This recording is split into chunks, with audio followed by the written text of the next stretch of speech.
بط العزومات، مفيش سفرة عزومة بتخلى منه.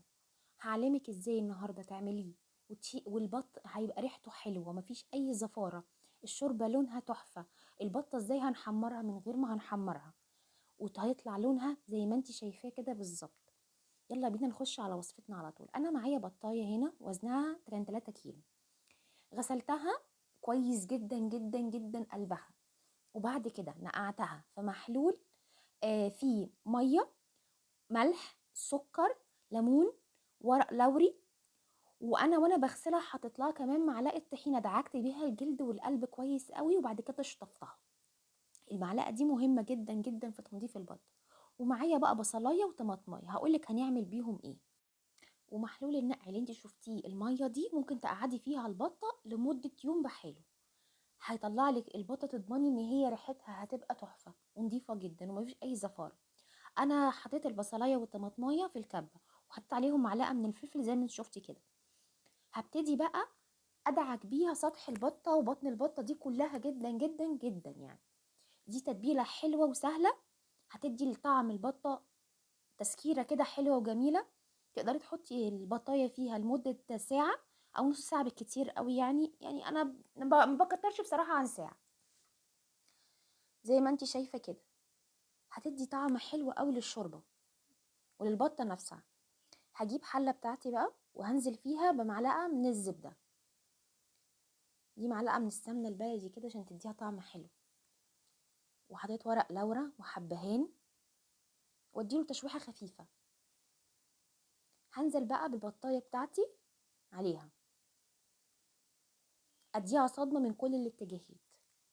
هتفرق جدا في لون البطه وطعم الشوربه، ومش هتلاقي فيها اي زفاره، الشوربه هتبقى نظيفه جدا جدا. حاولي بقى تقلبيها بكل الاتجاهات.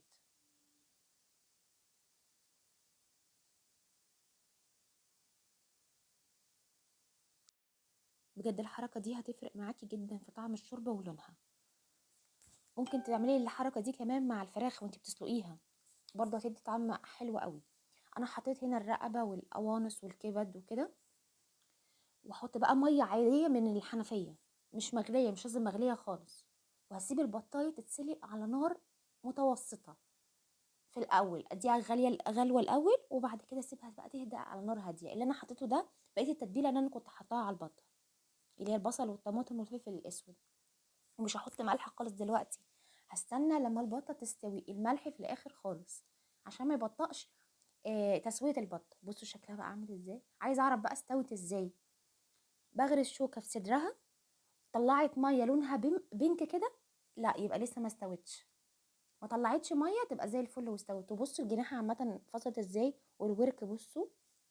انا طلعتها من الشوربه بتاعتها. هدهنها بقى كويس قوي، هو ده سر التحمير. هدهنها كويس قوي بماده دهنيه. انا دهناها هنا بزبده عشان دي طبعا طعم حلو للبطايه.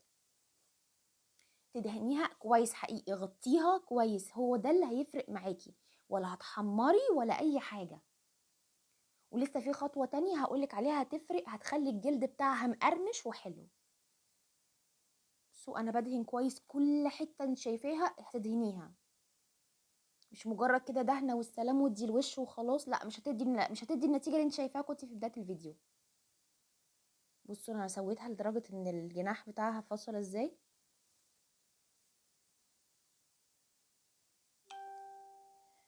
بس بصوا بقى انا هرشها بملح وفلفل اسود. اول حاجه الملح بيطلع الميه اللي في الجلد، فهتقرمش معاكي كويس قوي قوي قوي قوي. اهم حاجه حركه الملح دي، صدقيني هتفرق معاكي، هتخلي الجلد مقرمش. وبصي بقى الشوربه ولونها، بصي جمالها. صفيها بقى واستعمليها. انا كنت هنا بعمل محشي، عملت طاجن محشي مشكل وسقيته بيها. بصوا بجد اللون شوربه تحفه حقيقي. ان شاء الله هنزل لكم الطاجن ده، بدل ان ورق العنب غالي قوي فنعمل طواجن بتنجان وفلفل وكوسه. بص بيطلع لونه تحفه حقيقي. وادخل البطايه بقى الفرن على اعلى درجه حراره، تطلع معاكي باللون الجميل ده. بس اصبري عليها، ما تحطيهاش 5 دقايق وتقولي انا طلعتها خلاص. اصبري لما تديكي اللون الحلو ده. بصوا طريه جدا من جوه، والجلد مقرمش ولونه حلو ذهبي. هتشرفك في اي عزومه. يا رب يكون عجبتك الوصفه. يلا باي باي.